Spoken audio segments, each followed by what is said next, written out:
વંદે ગુજરાત.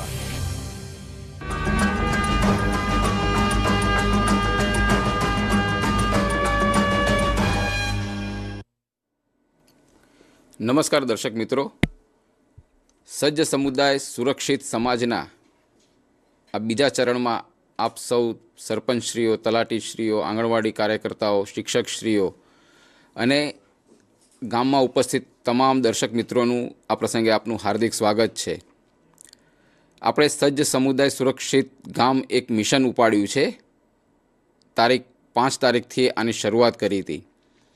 એનું પ્રથમ ચરણ આપણે પૂરું કર્યું છે અને આજે બીજા ચરણની અંદર આપણે પ્રવેશ કર્યો છે. પ્રથમ ચરણની અંદર આપણે આપત્તિ શું કહી શકાય, આપત્તિ કઈ કઈ હોય છે, કેવા પ્રકારની હોય છે, એને જોખમો શું છે, નબળાઈઓ શું છે, આ વિશે આપણે પ્રાથમિક માહિતી મેળવી હતી. પ્રાથમિક માહિતી મેળવ્યા પછી હવે આપણે એ આપત્તિઓથી બચવા માટે શું કરવું જોઈએ એ તરફ આગળ વધી રહ્યા છીએ.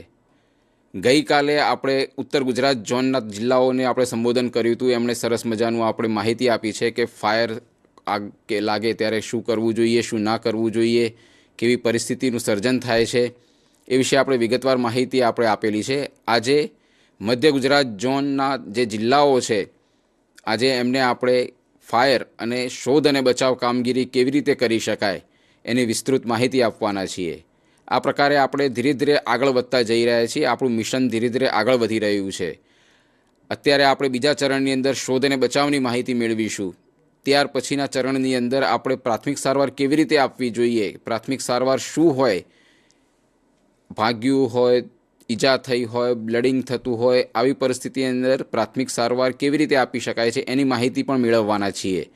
તો આજે સ્ટુડિયોની અંદર હું શ્રી IS પ્રજાપતિ સાહેબ, નિયામક GSDMA અને ફાયર બ્રિગેડના ઓફિસર શ્રી સંતોષ પટેલ સાહેબનું હાર્દિક સ્વાગત કરું છું. સંતોષ પટેલ સાહેબ એ અમદાવાદ મ્યુનિસિપલ કોર્પોરેશનની અંદર ફાયર સેવાઓ આપી રહ્યા છે અને એમને ફાયર ફાઇટિંગની અંદર બહોળો અનુભવ ધરાવે છે. વિવિધ પ્રકારની ઘરમાં લાગતી આગ, કારખાનાઓમાં લાગતી આગ, કોઈ પણ બીજા નાના મોટી જગ્યાએ જે આગ નાનામાંથી રૌદ્ર સ્વરૂપ કેવી રીતે ધારણ કરે છે અને એ રૌદ્ર સ્વરૂપને આપણે ડામવું હોય તો કેવા પ્રકારની પ્રયુક્તિઓ અજમાવવી જોઈએ, કેવા પ્રકારના સાધનોનો ઉપયોગ કરવો જોઈએ, અને ખાસ કરીને જ્યારે ગામડાની અંદર જ્યારે આગ લાગે છે, ઘરોની અંદર જ્યારે આગ લાગે છે, ડોમેસ્ટિક ફાયર જેને કહીએ, તો આવી આગની અંદર આપણે કેવી રીતે બચાવ કામગીરી કરવી જોઈએ, આગ કેવી રીતે હોલવી શકાય, એના વિશેની સાહેબ આપણને વિસ્તૃત માહિતી આપશે. ફાયર એક્સટિંગ્યુશરના જે ઉપયોગો છે એ પણ આપણને સમજાવશે અને આગ કેવી રીતે લાગે છે, આગ લાગવાના કારણો શું હોઈ શકે અને એ કારણોમાંથી કયા કારણને આપણે દૂર કરીએ તો આગને આપણે ત્વરિત બુઝાવી શકીએ છીએ, એની આપણને માહિતી આપશે. તો હું સંતોષ પટેલ સાહેબને આગ્રહ કરું કે તે આ વિશે આપણને વિસ્તૃત માહિતી આપે. સંતોષ પટેલ સાહેબ. જી નમસ્કાર. આજે આપણે આગ, એનાથી થતા નુકસાનને ઘટાડવા અને આગ ન લાગે તેના વિશે પણ માહિતી લઈશું. આપણે આગ વિશે વાત કરીએ તો જ્યારે આપણે આદિમાનવ કાળથી આપણે આપણી સુરક્ષા માટે આગનો ઉપયોગ કરીએ છીએ. વિવિધ હિંસક પ્રાણીઓ જ્યારે હુમલો કરતા ત્યારે તેમને આપણાથી દૂર રાખવા માટે આપણે આગનો ઉપયોગ કરતા. ત્યારબાદ આપણે જે રાંધવાનું ને ખોરાક છે તેને ગરમ કરીને આપણે ખાવાનું ચાલુ કર્યો. હવે પ્રેઝન્ટેશન આપજો. હવે જ્યારે આજના જમાનામાં આગ આપણને અનેક રીતે ઉપયોગી છે. જેમ કે આપણે જે પરિવહનના સાધનોમાં, ધાર્મિક ક્રિયાઓમાં, રસોઈમાં, ઔદ્યોગિક નિર્માણ કાર્યમાં, ઉર્જાના ઉત્પાદન ક્ષેત્રે, આ બધી જગ્યાએ અત્યારે આપણે આગ વગર આપણું જીવન અશક્ય છે એમ કહેવું જરાય અતિશયોક્તિ ભર્યું નથી. આગ વિના અત્યારે આપણે જીવનની કલ્પના પણ ના કરી શકીએ. એટલે આગ આપણને ખૂબ જ જરૂરી છે અને એક આપણા જીવનનો અભિન્ન હિસ્સો છે. આગ નિયંત્રિત પરિસ્થિતિમાં હંમેશા આપણને લાભદાયી રહે છે. આગ જ્યારે આપણા અંકુશમાં રહેતી નથી, નિરંકુશિત થઈ જાય છે, ત્યારે જ એ આપણને નુકસાન પહોંચાડે છે. હવે આપણે આજે આગ અગ્નિશમન વિશેનું જે આ પ્રાથમિક તાલીમ છે એની અંદર મુખ્ય 4 ભાગની અંદર આપણે વાત કરીશું, જેમાં ભાગ 1માં આગની ઘટનાઓ અને તેના પરિણામો વિશે જોઈશું. ભાગ 2માં આગ વિશેની પાયાની જાણકારી, જેમાં આગને શું કહેવાય તેની પરિભાષા, આગ લાગવા માટેના આવશ્યક તત્વો કે કઈ કઈ વસ્તુઓ હોય તો આગ લાગે, આગ કઈ રીતે ફેલાવે અને આગ બુઝાવવાની પદ્ધતિઓ. અને આગના પણ એક પ્રકારની આગ હોતી નથી, આગના પણ ઘણા બધા પ્રકાર હોય છે. તેના પ્રકારો વિશે આપણે ચર્ચા કરીશું. ત્યારબાદ ભાગ 3માં આપણે આગ વિશે ચેતવણી આપતા અને આગ બુઝાવવાના વિવિધ સાધનો વિશે માહિતી મેળવીશું. ભાગ 4માં આગ લાગે ત્યારે આપણે શું કરવું, શું ન કરવું અને ત્યારે ધ્યાનમાં રાખવાની અન્ય સામાન્ય બાબતો વિશે પણ માહિતી મેળવીશું. આપ જાણતા જ હશો કે આગ લાગ્યા બાદના પરિણામો શું થતા હશે. તેમ છતાં આગ લાગ્યા બાદના પરિણામોની આપણે ચર્ચા કરીએ તો જેમાં માણસનો જીવ જવો, મિલકતને નુકસાન થવું, પર્યાવરણનું નુકસાન, સંસ્થાની પ્રતિષ્ઠાને નુકસાન, આગના દ્વારા પ્રત્યક્ષ અને પરોક્ષ એટલે કે સીધી રીતે આગથી નુકસાન થાય એ અને દૂરવર્તી કારણોથી જે નુકસાન થાય તે, એના વિશે પણ થોડી માહિતી લઈશું. હવે જ્યારે આગ લાગે છે ત્યારે કોઈ માણસ અંદર દુર્ભાગ્યવશ ફસાઈ જાય અને તેનો જીવ જાય તો માત્ર તે માણસનું તો મૃત્યુ થાય છે જ, પણ સાથે સાથે તે માણસ સાથે જોડાયેલી બીજી વ્યવસ્થાઓ પણ પડી ભાંગે છે. કોઈ પરિવારનો જે પાલન કરતા હોય તેનું મૃત્યુ થાય તો પરિવારની આર્થિક જવાબદારીઓ વિશે આગળ કોણ પૂરી કરશે, તેનો એક બહુ મોટો પ્રશ્નાર્થ ઊભો થઈ જતો હોય છે. તે ઉપરાંત પણ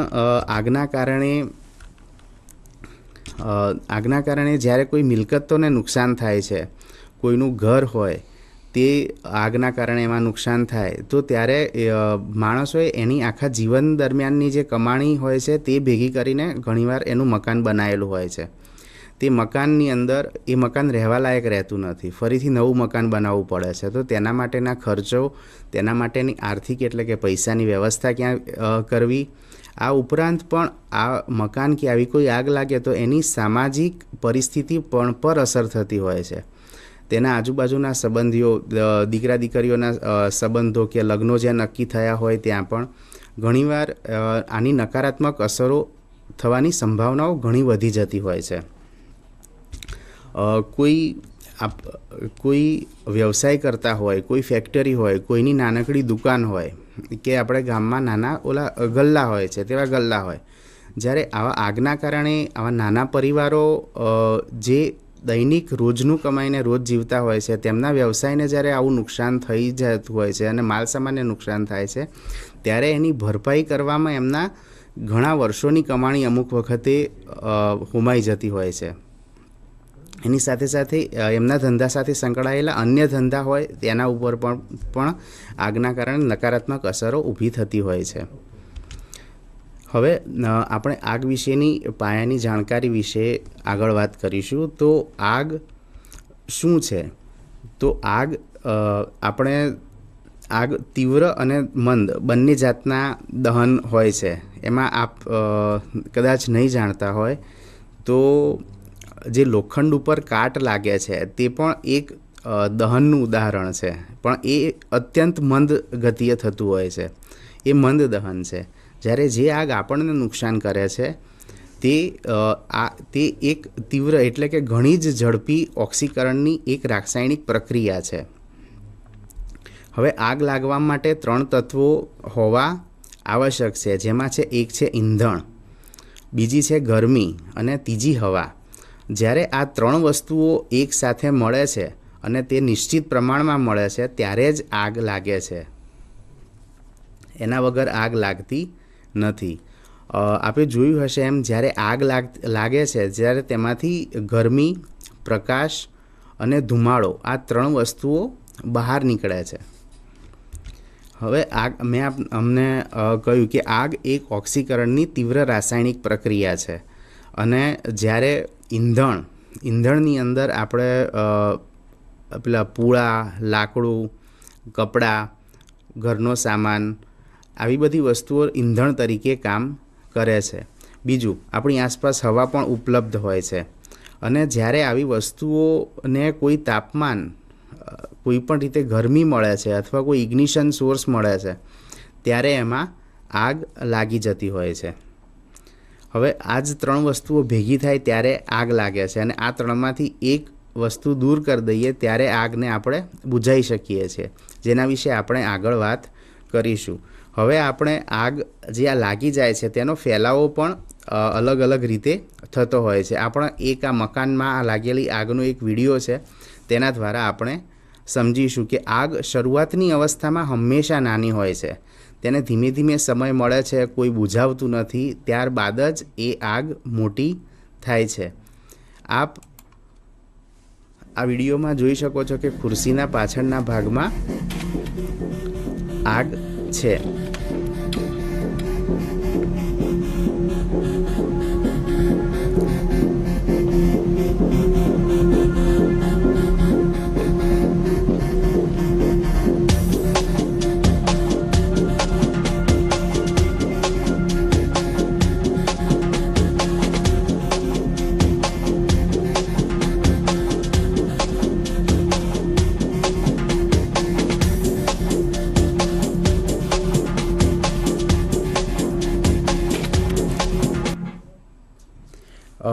તમે જેમ આમાં જોયું કે શરૂઆતમાં આગની જ્વાળા એકદમ નાની હતી, એ ધીમે ધીમે લગભગ 1 મિનિટની અંદર જે સાવ ઓછી દેખાતી હતી, અને 1 મિનિટની અંદર એનો દેખાવ આપણે દૂરથી દેખાય છે તો પણ એ દેખાવા લાગી.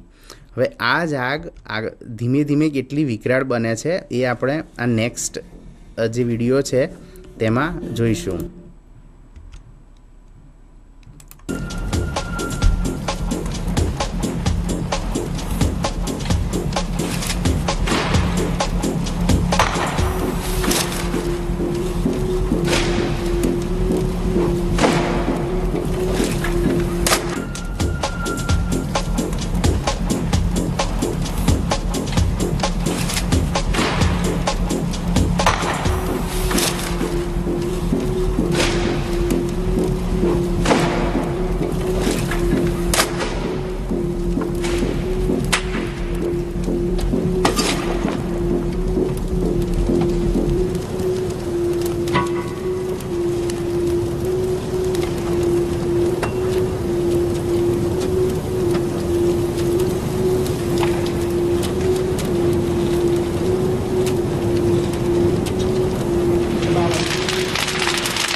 જી, આપે આ વિડીયોની અંદર નિહાળ્યું કે આગ શરૂઆતમાં સાવ નાના અવસ્થામાં હતી.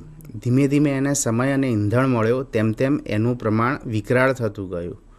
બીજી એક વસ્તુ તમે નોંધી હશે કે જ્યારે આગ લાગી ત્યારે ધુમાડો શરૂઆતમાં ઉપરની તરફ જ એ રૂમ હતો, એ રૂમમાં ઉપરની તરફ જ હતો.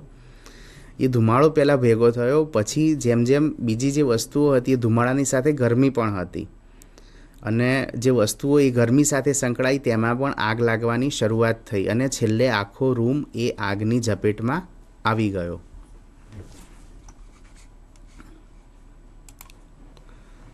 હવે આપણે રાઈટ આ રીતે આગનો ફેલાવો જે થયો તેના એક થોડા વૈજ્ઞાનિક દ્રષ્ટિકોણ દ્વારા પણ આને આપણે સમજીએ. આગ કે ઉષ્માનો ફેલાવો સામાન્ય રીતે 3 રીતે થતો હોય છે, જેમાં છે ચલન એટલે કે કન્ડક્શન, બીજું સંવહન એટલે કન્વેક્શન, અને ત્રીજું વિકિરણ. આપણે સરળ ઉદાહરણો દ્વારા પણ એને સમજીએ. ચલન કન્ડક્શન એટલે જ્યારે આપણે લોખંડનો સળિયો એક બાજુથી ગરમ કરીએ છીએ અને જે તે બીજી બાજુ પણ ધીમે ધીમે ગરમ થાય છે, તો આ ગરમીનું પ્રસરણ એ રીતે થાય છે કે તે જે લોખંડનો સળિયો છે તેનો એક અણુ તેના બીજા અણુને ગરમી આપે છે, બીજો અણુ ત્રીજા અણુને ગરમી આપે છે. આમ કરતાં કરતાં એ લોખંડનો સળિયો એક છેડાથી બીજા છેડા સુધી ગરમ થાય છે. આ રીતે જે ગરમીનું પ્રસરણ થયું તેને કન્ડક્શન કહેવામાં આવે છે. આપ આ જે ચિત્ર છે તેમાં જોઈ શકો છો કે એક સામાન નીચે જે પડેલો છે આગ, એમાં લાગી છે, ત્યારબાદ તેની આ ઉપરની સપાટી અને આ દિવાલ જેવું છે એની સાથે જોડાયેલી બીજી સપાટી, આના વચ્ચે હવા જરાય જતી નથી, પરંતુ ગરમીનું પ્રસરણ થાય છે અને આગનો ફેલાવો અહીંયા આ રીતે થાય છે. આગનું ફેલાવાની બીજી એક રીત છે તે છે સંવહન એટલે કે કન્વેક્શન. જ્યારે આગ લાગે છે ત્યારે એમાંથી ગરમ હવાઓ અને ધુમાડો ઉત્પન્ન થાય છે. આ ધુમાડો અને આગ હંમેશા નીચેથી ઉપરની તરફ ગતિ કરે છે અને આગનો ફેલાવો થાય છે. આપણે એક સરળ ઉદાહરણમાં આપણે સૌ એક ઓલી વાર્તા બિરબલની ખીચડીવાળી આ બાળપણમાં વાંચી હશે. તેમાં એક વસ્તુ તો સિદ્ધ છે જ, ભલે વાર્તામાં ગમે તે હોય, નીચે સળગાયેલું હોય અને ઉપર ખીચડી જે દૂર થોડી બાંધેલી હતી તે માટલીમાં કદાચ ખીચડી પાકે તેટલી ગરમી ન મળે, પણ તે માટલી તો ગરમ ચોક્કસ થાય જ. અને એક સમયે માટલીની જગ્યાએ જો બીજી કોઈ વસ્તુ મૂકેલી હોય, સપોઝ રૂ અથવા કપડું હોય, તો એ ઝડપી સળગી જાય. અને આ જે ચિત્ર છે એમાં આપ જોઈ શકો છો કે નીચે આગ લાગેલી છે. સમજી લો કે આ ભોંયતળિયું અથવા ગ્રાઉન્ડ ફ્લોર છે. આ પહેલો માળ છે, આ બીજો માળ છે અને આ ત્રીજો માળ છે. આ આગનાથી જે ગરમ હવાઓ અહીંયા ઉપર ઉઠેલી છે એ જોઈ શકો છો કે જ્યારે એને બહાર નીકળવાની જગ્યા નથી મળતી ત્યાં આગળ જ એનો ભરાવો થાય છે. પહેલા માળ અને બીજા માળ, આ બંને માળમાં આગથી ધુમાડો કે એની ગરમી એ પહોંચી નથી, જે અહીંયા ઉપર બંધ જે જગ્યા છે ત્યાં પહોંચી છે. હવે થાય છે એમ કે આ જ્યારે ગરમ ધુમાડો જે ઉત્પન્ન થાય છે તે નીચેથી ઉપરની તરફ ગતિ કરતાં ત્યાં આગળ જે કંઈ પદાર્થો હોય પડેલા એને ગરમ કરે છે અને આ પદાર્થોનું તાપમાન ત્યાં સુધી પહોંચી જાય છે કે એમાં આપમેળે આગ લાગી જાય. આ રીતે પણ આગનો ફેલાવો થતો હોય છે.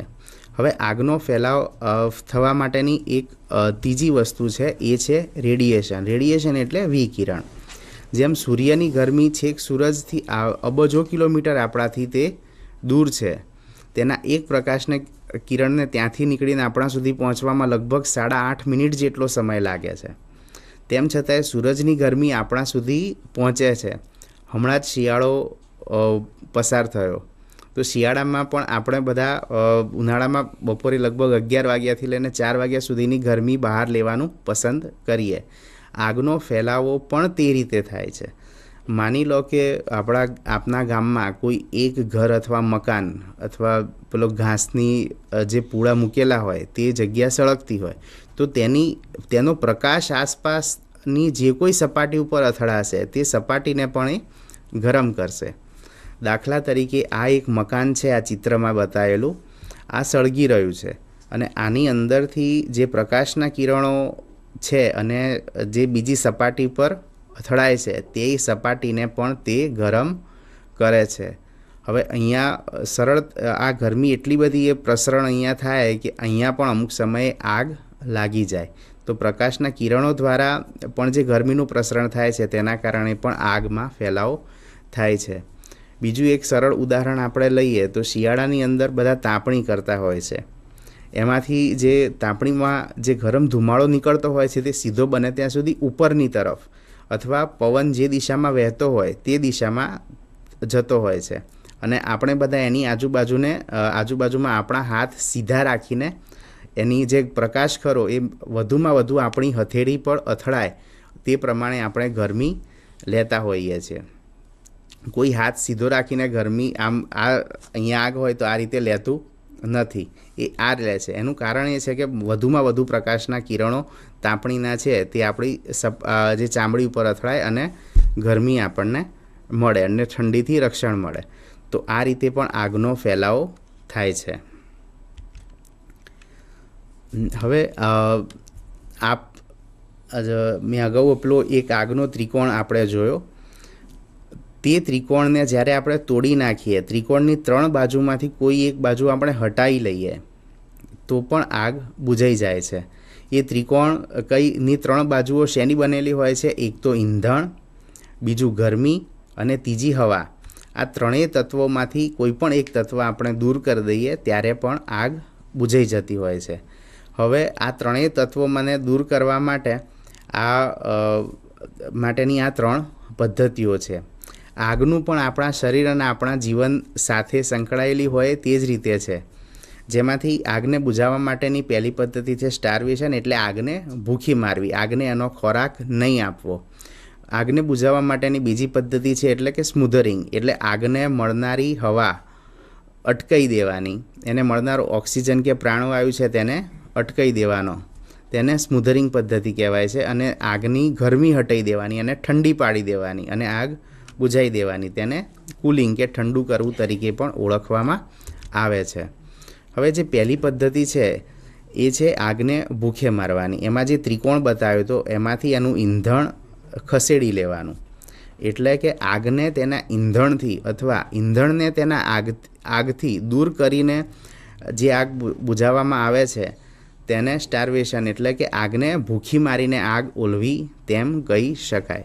હવે આના સરળ ઉદાહરણમાં આપણે સમજીએ તો લાકડાનો એક ઢગલો છે, એમાંથી કોઈ એક લાકડું સળગી રહ્યું છે, તે સળગતા લાકડાને આપણે ઉપાડીને દૂર મૂકી આવીએ તો એ લાકડું જે છે એ સળગી જશે અને જે બીજા બચેલા લાકડા છે એમાં આગ નહીં લાગે. હવે આ જ ઉદાહરણની અંદર આ એક